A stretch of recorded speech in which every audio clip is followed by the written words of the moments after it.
And the Philistines assembled their armies for war. They assembled at Soko, which belongs to Judah, and they camped between Soko and Azekah in Ephes Dammim.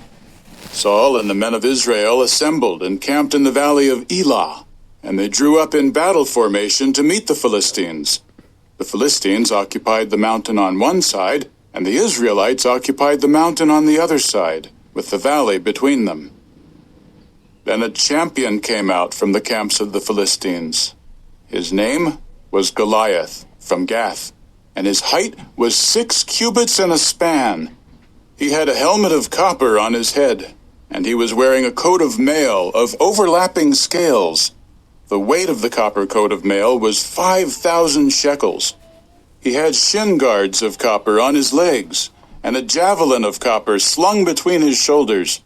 The wooden shaft of his spear was like the beam of loom workers, and the iron blade of his spear weighed 600 shekels, and his shield-bearer was marching ahead of him. Then he stood and called out to the battle line of Israel and said to them, "Why have you come out to draw up in battle formation? Am I not the Philistine? And are you not the servants of Saul? Choose a man for yourselves, and let him come down to me. If he is able to fight with me and strike me down, we will then become your servants. But if I prevail against him and strike him down, you will become our servants and serve us." Will be done for the man who strikes down that Philistine over there and takes away reproach from Israel?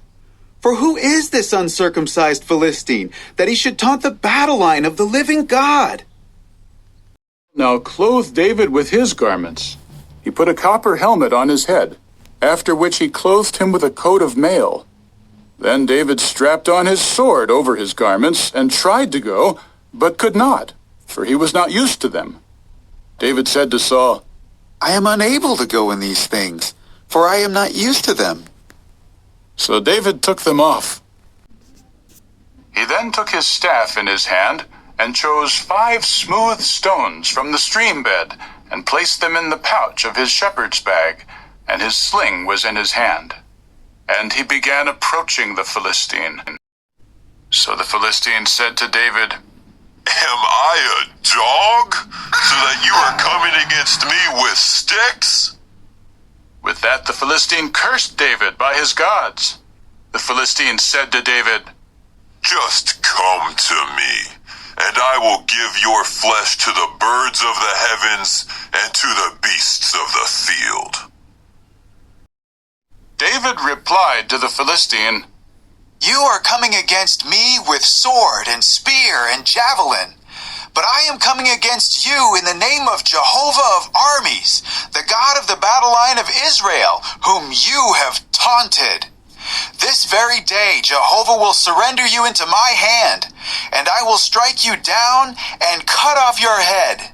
And on this day I will give the corpses of the camp of the Philistines to the birds of the heavens and to the wild beasts of the earth.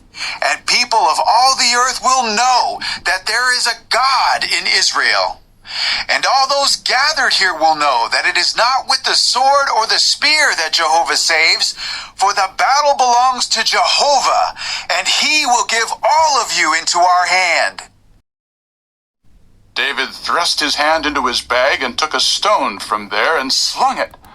He struck the Philistine in the forehead, and the stone sank into his forehead, and he fell face down on the ground. So David prevailed over the Philistine with a sling and a stone. He struck down the Philistine and put him to death, though there was no sword in David's hand. David continued running and stood over him. Then he took hold of the Philistine's sword and pulled it out of its sheath and made sure that he was dead by cutting off his head with it. When the Philistines saw that their mighty one had died, they fled. This is a Poo Poo Bum production.